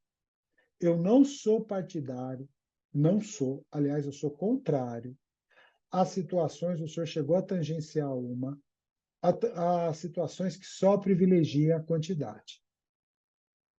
O CARF, na minha opinião, no CARF, reuniões assíncronas não fazem o menor sentido. Porque aí é a pequenez do Carlos Henrique, é a pequenez do Dr. André agindo sozinho. Tudo que eu falei de somar as minhas limitações, pegar as limitações menores do Dr. André e a gente discutir essas limitações sumirem na discussão, ela acaba. Ela acaba. Por quê? Porque eu vou ler um pedaço de papel lá e vou concordar ou discordar. Eu não vou ter a necessária dialética. Todos nós que fizemos direito adoramos falar. Todos nós que fizemos direito adoramos discutir. Se não faz engenharia, Fê. O professor na faculdade pegava lá um trabalho complexo e ia lá deduzindo, às vezes nem falava, chegava lá embaixo, x igual a 2 e ainda escrevia do lado, CQD, como queríamos demonstrar. Por quê? Porque ele chegou na solução, não tem outra. Ali é aquela, pá! No direito isso não existe. Não, simplesmente não existe. Então, eu vejo o CARF trilhando um caminho auspicioso. Eu vejo um futuro gigante para o Tribunal Administrativo. Não me importa a questão do voto de qualidade. Eu acho que hoje, a regra de hoje, é uma boa regra, privilegia a CTN, na minha opinião. Interpretação da Receita e da Fazenda está um pouco restrita, mas eu acho que o Judiciário vai rever isso em algum momento, ou o legislador, mas eu acho que essa regra é boa, tá certo? O meu único cuidado, a única recomendação que eu faria ao Dr. Carlos Higino, se ele me perguntasse, não precisa perguntar, que é muito mais competente do que eu, mas se ele me perguntasse, eu diria, Dr. Higino, não alarga o uso do plenário virtual. Isso não funciona bem no Supremo, isso não funciona bem no STJ, o contribuinte não merece isso. Você imagina que ele pode até vir a passar por isso no STJ e no STF. Imagina ele passar por isso no CARF também. Sabe? O tribunal se apequena por conta de números mais bonitinhos no total de processos julgados. Então, tirando isso, eu sou muito fã do CARF e, olha, de novo, meu coração se abre quando eu piso naquele predinho velho, naquele predinho cansado, mas que, para mim, é uma catedral do direito tributário. E o doutor tocou num ponto que quero até a opinião do André também, que passou por essa dificuldade, certamente, nos seus tempos de CARF, que é a questão do volume, né? Hoje a gente vê, talvez, a implementação de inteligência artificial no judiciário, em outros âmbitos, para agilizar a redação, interpretações de votos, e nesse sentido, assim, você vê algum benefício em começar-se a utilizar mais a inteligência artificial nesses julgamentos? André também, claro, por favor. Eu, em 2018, logo depois, em 2019, eu acho, por ali, depois que eu tinha saído, eu escrevi um texto para a Conjur, junto com o Alexandre Moraes da Rosa, que é juiz daqui e tem um histórico de tecnologia assim, bastante grande nele. E a gente escreveu um pouco sobre, o CARF tem que acabar ou ele tem que ser 4.0, né? Era mais ou menos assim o título. E a gente colocava algumas coisas nesse texto ali. E um deles era pensar seriamente em ter um assistente virtual. Não para que essa assistência virtual te desse pronto e a gente botasse o dedo ali e assinasse a coisa. Não, mas que ele trouxesse já muita coisa peneirada, que tivesse uma busca rápida, como tem o chat hoje, e a gente pegasse daquilo ali um início de inspiração para solucionar o problema. Ele varresse a nossa frente, né? O nosso caminho e trouxesse alguma solução. Na minha visão, eu acho que ajudaria muito, porque as pessoas pensam que o cargo de conselheiro é glamuroso, porque a gente não tem assistente, a gente não tem nada, nada. Tem que fazer tudo, preparar a pauta, preparar o voto, voto, às vezes, vai ali, quer fazer um voto divergente, a gente não tem tempo nem para fazer, aí faz um voto divergente meio feio, ruim, ou não faz, porque a velocidade ela é muito grande. Eu acho que isso aí ajudaria. Banco de jurisprudência integrado, sabe, do judiciário com o do CARF, banco de doutrina que pudesse trazer o caso ali, ele te dá um resumo, onde está o caminho das pedras, acho que seria muito interessante. Depois dessa resposta, eu vou tirar a história da pequenez do doutor André, vou ficar só com a minha, tá, doutor Luiz? Eu tinha pensado nisso, sempre era um projeto para mim, criar esses assistentes, criar gabinetes para os conselheiros. Eu ia começar com um gabinete por turma. Pegava 2 ou 3 servidores e disponibilizava para a turma, para ele organizar. E aí o presidente dava o jeito que ele achasse melhor, que a turma achasse melhor. Pesquisa de jurisprudência, formatação, preparo, relatório, minuta de voto, cada um ia ter alguma coisa ali para ajudar até que chegássemos a uma situação, doutor Luiz, aonde o conselheiro, que já é um absurdo a quantidade de trabalho que ele tem. O doutor André é muito feliz. De glamour no CARF não tem nada. O que o cara trabalha é uma insensatez. Eu digo isso assim, poucas pessoas têm o conhecimento de CARF que eu tenho por conta da minha idade e do tempo que eu fiquei no colegiado. Eu fui tudo no CARF, de fazer análise de admissibilidade à presidência do CARF. Né? Eu sei o quanto se trabalha lá. É trabalho, como se diz no interior, de gente grande. Então, se a gente conseguisse facilitar esse trabalho, e o doutor André foi muito mais feliz do que eu, porque hoje talvez a inteligência artificial seja muito mais útil, produtiva, do que um simples servidor, fosse a solução para a questão. Nossa, concordo demais. Eu acho que ajudaria muito. Já daria também um outro podcast só a gente falar dessa fase, digamos assim, mais 4.0, né? Porque eu acho que tem um tribunal com um banco de dados muito interessante. E se tivesse uma interação de determinados assuntos, a gente conseguiria fazer muito mais, eu acho. Por exemplo, eu fui da terceira sessão. Terceira sessão é uma diversidade É o mundo. enorme de tributos, e aí daqui a pouco tu pega uma pauta que os teus processos é um diferente do outro, quando a pauta não é temática, e aí como tu vai produzir aquilo ali? Os processos chegam lá com no mínimo 2.000 folhas para frente, e aí tu vai organizar isso tudo para te fazer um voto decente, olhar bem as provas, é um negócio muito desafiador. Agora que ele não tem pequenez nenhuma, o cara que julga na terceira é doido, não é tributarista. Bom, eu acho que está comigo agora, né, a pergunta. Doutor Carlos, nós temos aí a PEC da reforma do consumo, ela trouxe também a regulamentação dela, foi votada na Câmara recentemente e seguiu para o Senado. E lá dentro nós temos também a previsão do comitê gestor do IBS.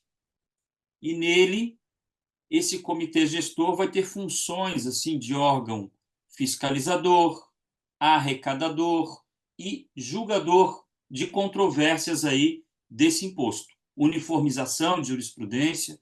Eu penso, quando eu olhei para o IBS, ele fica com essa competência toda, de todo esse sistema novo, né? Unificação dos tributos no IBS, e, de um outro lado, as contribuições, a CBS ficaria com o CARF.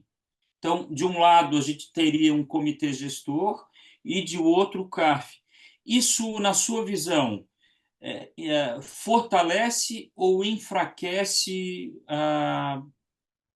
um órgão julgador, de alguma maneira, né? O ordenamento jurídico tributário, digamos assim, o administrativo, o contencioso administrativo, fortalece ou enfraquece? Se eu falei muito em todas as questões, nessa eu vou falar pouco, porque é aquelas situações que é melhor ficar quieto do que abrir a boca. Simplesmente esquizofrênico. Só tem uma palavra para isso: esquizofrênico. Engenheiro, situação posta: 7 tributos sobre o consumo. Objetivo: simplificar, reduzir. Violou-se pacto federativo. Falei isso para o Eurico, falo isso para toda vez que eu escuto. O cara falar para mim, me desculpa, eu tenho 17 anos de estudo de direito. 17 anos de estudo de direito. Não sou melhor nem pior do que ninguém. Eu sou um cara dedicado. O cara falar para mim que ele privilegia a autonomia do ente da federação, porque esse ente pode definir alíquota. Eu não sei o que é alíquota, eu não sei o que é ente, eu não sei o que é autonomia. Não é possível. Mas o constituinte, no poder derivado, quis cometer, para mim, esse sacrilégio. E passou a reforma tributária. E esse objetivo de sair de 7 para 2 deu certo. Está aí, está posto. E os dois são um. Os dois são um. Porque ele mesmo, a Constituição, diz que tudo o pau que bate no Chico bate igualzinho no Francisco. Ou seja, tudo que é IBS é CBS. Mas, embora os grandes admiradores da reforma, e eu, sinceramente, não sou um deles, reconheço o que foi feito, vou defender, vou estudar, vou defender, porque, como eu disse, lei se cumpre, vou estudar tudo que for possível, vou conhecer o que for possível, mas não sou admirador. Mas eu sou obrigado a reconhecer que, em tese, simplificou. Aí eu vou criar. Apesar da simplificação, litígios podem acontecer, principalmente no começo, porque toda novidade seja dúvida. As regras que minha mãe criou quando eu fui mudando de fase ensejaram dúvidas. O que eu posso? O que eu não posso? Você tem que chegar às 11, mas a festa começa às 11. Se a festa começa às 11, eu posso chegar a que horas? Não, às 11. Não, não, mas você não está entendendo. Às 11 eu vou estar lá. Então, eu precisei de flexibilização de interpretação dessa regra. Então, isso vai acontecer. E aí, doutor André, como que para um único tributo eu vou ter dois ramais, 2 estradas de ferro, 2 estradas de rodagem diferentes? Nós fomos, eu não sei se o doutor Luiz teve essa experiência, nós fomos de um colegiado. Eu entrego um texto para o senhor ler, uma norma para o senhor ler, e entrega para mim a mesma, a minha interpretação vai ser diferente da sua. E aí eu vou fazer o quê? Ah, não, Carlos, imagina. Imagina, Carlos, eu vi isso demais. Ô, Carlão, para de arrumar confusão, cara. Vai ter o comitê de uniformização. O CARF tem 3 comitês de uniformização e mais o pleno. E é pau o dia inteiro. Aí o pau é se aplica ou se não se aplica aquele entendimento, porque vai ter distinguish, por quê. Esse sistema, na minha modesta opinião, deve urgentemente ser revisto. Urgentemente. O Senado vai ter que ficar atento. Tem que ficar. Assim, eu tenho dificuldades. E tem outra, que é um passo atrás, doutor André. Quem vai lançar? Isso é. É o fiscal de Florianópolis, o auditor fiscal da cidade, é o auditor fiscal do estado de Santa Catarina. Quem disse que eles vão ter a mesma interpretação? E quem Não, não. fiscaliza a CBS, fiscaliza a CBS? Sim, exatamente. Ele vai fiscalizar um tributo federal, a Receita Federal vai abrir competência para um auditor que não é da carreira fiscalizar? O que eu vou fazer com as 27 administrações tributárias? Então, eu acho que o Senado precisa urgentemente, e olha, sinceramente, com toda sinceridade, se a gente tinha uma pressa muito grande, a gente, o pessoal que coordena essa questão, de aprovar num primeiro momento a Assembleia, a reforma, para ter um Congresso Nacional focado, por causa de questão política, eu não preciso dessa correria toda para o processo administrativo. E eu não toquei, doutor Luiz, na questão judicial. Porque quem vai ser competente? Sim. Não toquei, não toquei. E ainda, se você vê a exposição de motivos, o que vai para o Congresso Nacional, o Executivo diz: olha, isso aqui é do processo administrativo, ó, a questão do processo judicial vocês resolvem aí. Ah, para, meu. Entendeu? Então, não falo mais, porque eu só vou falar bobagem. Muito obrigado pela resposta, Luiz. Agora é contigo aí a sexta pergunta. Estamos chegando aí nos finalmente. E ainda insistindo um pouco na reforma, né, a gente viu aí que ela se ateve sobre o consumo, né, na reforma tributária do consumo. Também não vejo diferença entre CBS e IBS, né? Aliás, se é contribuição, se é imposto, a hipótese de incidência é a mesma, a base de cálculo é a mesma, está realmente confuso. Mas ela ainda não se acho que até são alguns calcanhares de Aquiles aí do tributário, né, que pegar na renda no Brasil é difícil tributar a renda, né? Somos um país aí que majoritariamente tributa o consumo e também a folha de salários que também é intocável, né? Por causa do custeio do INSS, dentre outras questões.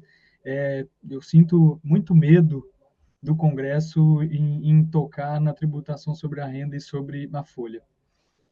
Você enxerga aí algum horizonte próximo de reforma de renda ou de folha de pagamento, doutor Carlos?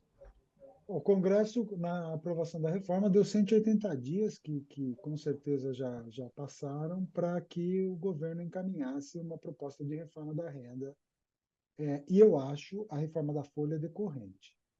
Vou explicar de maneira muito simplista isso. Para o trabalhador que ganha 10 mil reais, ou 5 mil reais, ou 4 mil reais, não interessa a que título que ele recebeu 3 mil. Interessa que ele pagou 1.000 de imposto, ou pagou 2 mil de imposto se ganha 10 mil reais. Então, quando eu falo de tributação da renda, principalmente na pessoa física, no trabalhador, o binômio tributação sobre a folha versus tributação da renda tem que ser analisado em conjunto. Por quê? Porque a tributação da pessoa física diminui a renda disponível do trabalhador. E uma renda disponível do trabalhador diminuta atrapalha o motor da economia. Eu sempre falo para os meus alunos que a economia, como toda ciência, ela é complexa depois de um tempo, porque ela surge muito simples. O ciclo econômico é composto de 4 elementos: as empresas e as pessoas. As empresas empregam as pessoas, pagam salário e as pessoas consomem os produtos das empresas. E aí a rodinha começa a girar. Você tem mais dois componentes só. O sistema financeiro, que dá liquidez para que isso gire, ou seja, financia, e o governo, que age subtraindo renda, dinheiro desse sistema, para manter o Estado. Tá certo? Então, o ciclo econômico ele gira a partir do consumo das famílias e da produção das empresas. Tá? Ora, se eu tributo demais a renda, o que acontece é que a renda disponível, o quanto que o cara consegue gastar, fica pouco. Então a rodinha anda devagar. Tá certo? Então, isso que eu acho importante é que as coisas sejam feitas a partir dessa visão sistêmica. Tá? Existem injustiças no Brasil, existe uma questão que é muito típico de um governo de esquerda, eu não estou emitindo juízo de valor, só estou constatando que existem uma quebra de isonomia muito grande, onde a pessoa muito rica proporcionalmente paga muito menos imposto do que uma pessoa assalariada, né? Então, existem essas questões para enfrentar, sim, só que existem outras questões que são importantes, que é você manter o sistema que funcione de uma forma que a tributação das pessoas jurídicas e a tributação da pessoa física seja neutra no sentido de permitir que a economia rode. Ainda mais, doutor Luiz, doutor André, num mundo globalizado. Se a coisa aqui ficar feia, as empresas com uma facilidade incrível. Tempos atrás, a gente tinha, ainda mais para vocês aí, mais perto, tinha uma quantidade de empresas mudando para o Paraguai e para o Uruguai por conta de segurança jurídica, legislação tributária favorável, legislação trabalhista favorável, e que continuavam vendendo no mercado brasileiro e, obviamente, isso é péssimo, porque é menos emprego, menos renda, menos consumo, e voltamos para o começo da minha conversa. Perfeito. É exatamente esse o ponto que às vezes não dá para dissociar, né, uma coisa da outra, e tentaram sim separar para não tocar nos calcanhares de Aquiles, que de fato tem essa questão de atrair ou expulsar investimento externo, né? Isso é muito importante num país hoje subdesenvolvido, que depende muito de capital externo. E muito feliz sua colocação aí que não dá para separar a renda do trabalhador então a folha de salários e a tributação da renda estão diretamente ligadas.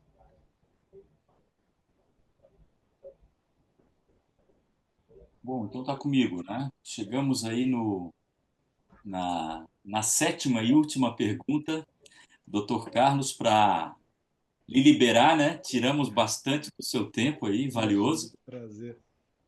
Ah, bom, a gente conversou bastante no podcast sobre algumas jurisprudências, né?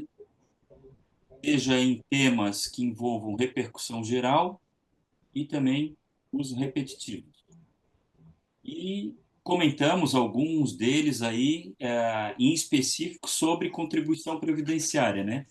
O público certamente vai perceber que a gente deu uma ênfase para elas, até em razão de ter esticado bastante no CARF na segunda sessão, como a gente disse no início, né? Para resolver esses problemas oscilantes aí, né? O bota e o tira, tira e bota casaco ali que a gente comentou. Um caminho, a gente também falou um pouquinho, seria a transação, autorregularização, né?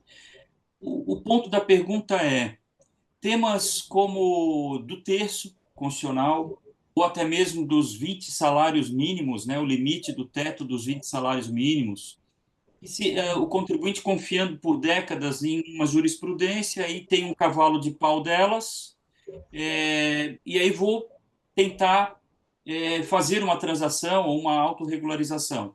Na tua opinião, esses temas que são tão específicos e tão voltados assim por uma jurisprudência que tinha um período grande favorável ao contribuinte, essas transações e autorregularizações, elas devem cair assim numa forma ordinária ou deveria ter um molde, né? Ah, vão fazer para o ombro do André, para o ombro do Dr. Carlos, para o ombro do Dr. Luiz. Ou caía numa vala comum de ser genéricas. Qual é a sua opinião? Doutor André, bom, primeiro, excelente as suas considerações, o seu paralelismo é incrível, é um cavalo de pau, tá certo? O cara está indo São Paulo, Rio de Janeiro, puxa o freio de mão e vira Rio de Janeiro, São Paulo, em 50 metros. Isso gera, além do efeito danoso da falta de confiança dos contribuintes, dos cidadãos no judiciário, isso é que perde confiança. A instituição Poder Judiciário perde crédito. A gente fica. E num Estado democrático de direito é morte. Né? Então, isso é um ponto que se deve levar em consideração. O segundo ponto que se deve levar em consideração é, muito embora, no mais das vezes, o erário tenha saído vencedor dessas situações, eu entendo que o Estado devia conter um ânimo arrecadatório imediato decorrente dessas situações. Por quê? De novo, a questão econômica. Se você consegue criar um meio pelo qual o contribuinte consiga adimplir com esse crédito que ele não imaginava devedor, você vai ter uma chance maior de receber os valores decorrentes dessa situação. Agora, se você quiser ficar inaugurando execuções fiscais, realizando lançamentos sem nenhum tipo de sensibilidade e sair correndo atrás desses valores, você vai levar a uma inadimplência generalizada e, em última instância, numa quebra de empresas de contribuintes que são incapazes de solver essa obrigação que ele, de novo, não esperava ter. Quanto ao modelo ser individual ou mais coletivo, vamos chamar assim, ou seja, se eu bem entendo, você me questiona, são melhores criarem legislação ou editais de transação individual ou editais de transação por adesão? Com base nisso que eu lhe falei, eu imagino que o ideal seja você manter as duas possibilidades em aberto, doutor André. Alguns ombros são muito diferentes de outros. Existem pessoas que usam manequim 36, existem pessoas que usam manequim 56. Isso é um mundo de diferença. Existem pessoas que usam o manequim ideal 42, só que estão passando por problemas específicos de conjuntura econômica específica da atividade que desempenham. Então, a igualdade de Rui Barbosa é que tem que ser aplicada. Você tem que dar tratamento igual para pessoas em situações desiguais, exatamente na medida da desigualdade. Então, eu acho que você ter uma possibilidade de adesão simples, prática, objetiva, que seja fácil, principalmente para a pequena e média empresa, e talvez para o grande, ou para aquele numa situação especial, você ter planos de abertura de transação individual, aonde você possa fazer um trabalho mais específico e fazendo aqui um louvor a Fazenda Nacional, por meio da sua procuradoria, eu entendo que, eu falo isso com uma certa inveja, por ser oriundo das carreiras da Receita Federal, eu acho que a Procuradoria da Fazenda Nacional se encontra um passo à frente na preparação dos seus quadros para realizar transações. Eu acho que a Receita ainda tem dó de abrir mão do crédito tributário o poder de império da Receita ainda faz com que, às vezes, a sensibilidade dos agentes, dos auditores fiscais, fiquem comprometidas, porque a categoria tem um apreço muito grande pelo crédito tributário, e é dever de ofício, né? Não que o procurador não tenha, mas a visão institucional está fazendo um pouco de diferença, na minha modesta opinião, pelo menos na minha experiência mais recente. É verdade. Só um complemento, doutor Carlos. Eu digo ali de tentar fazer também transações que sejam voltadas para o tema. Tema Isso, isso, 985. Pô, será que isso. esse tema, ou o dos 20 salários, que teve ali uma jurisprudência de quase 2 décadas, nenhuma contrária, será que esse contribuinte que confiou nesses precedentes, agora ele deveria fazer uma transação de 100 vezes ou 60 vezes, pagar toda a multa? Será que, por um caso que é tão latente como esse, deveria ter um tratamento de transação como qualquer transação fosse? Ou Não. deveria se criar temáticos, né? Transações e autorregularizações por temas que sejam muito mais relevantes, né? Justamente Uhum. pela confiança e previsibilidade, né? É, Me desculpe, eu não fui objetivo na resposta, mas a minha resposta foi formulada exatamente em cima das premissas que o senhor resolve, tá? Quando eu digo que ele tem que ter sensibilidade para entender o momento do contribuinte, é justamente isso.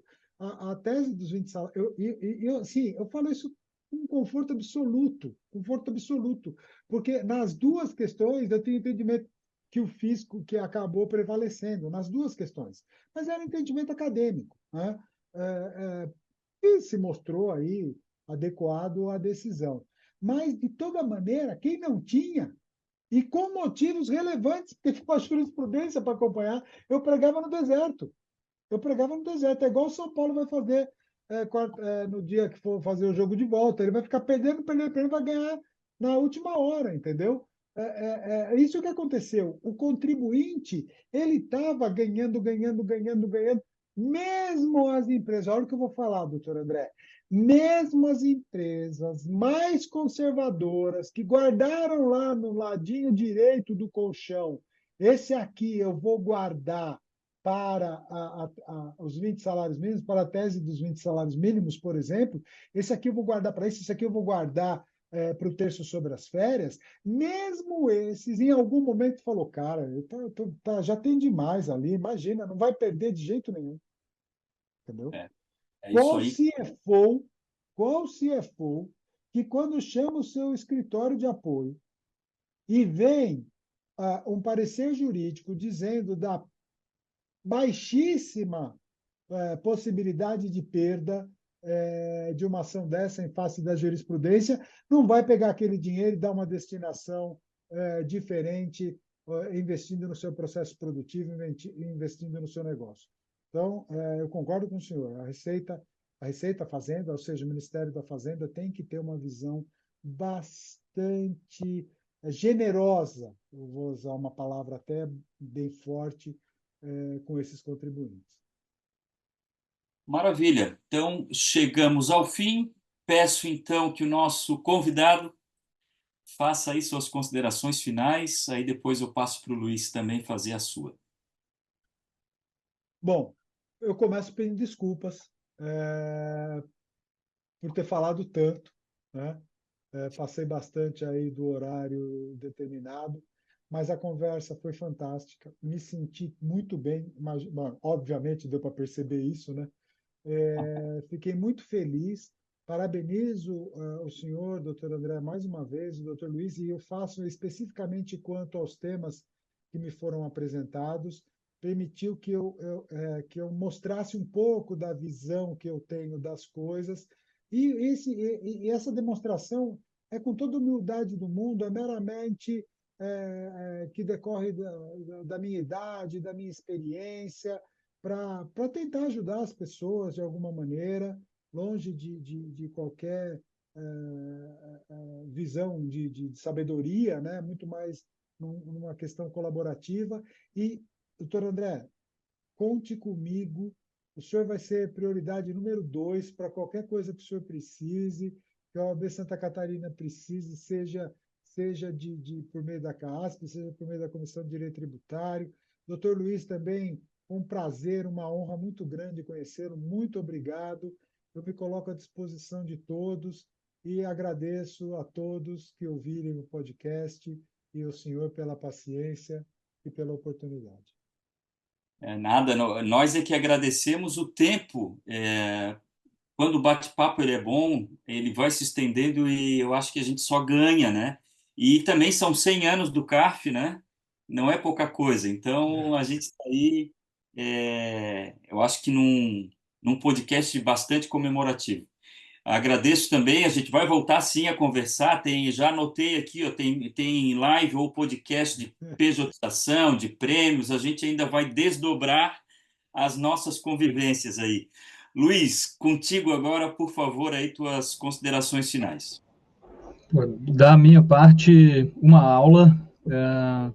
Fico honrado aqui de ter participado como mais jovem, menos experiente aqui, sugado um pouco do que vocês dois têm para nos passar, né? Acho que vai ser um produto intangível aí que vai ficar disponível para minha geração, as mais jovens e até as mais seniores também pegarem um pouquinho aí dessa experiência tão legal que foi objeto aqui das nossas discussões.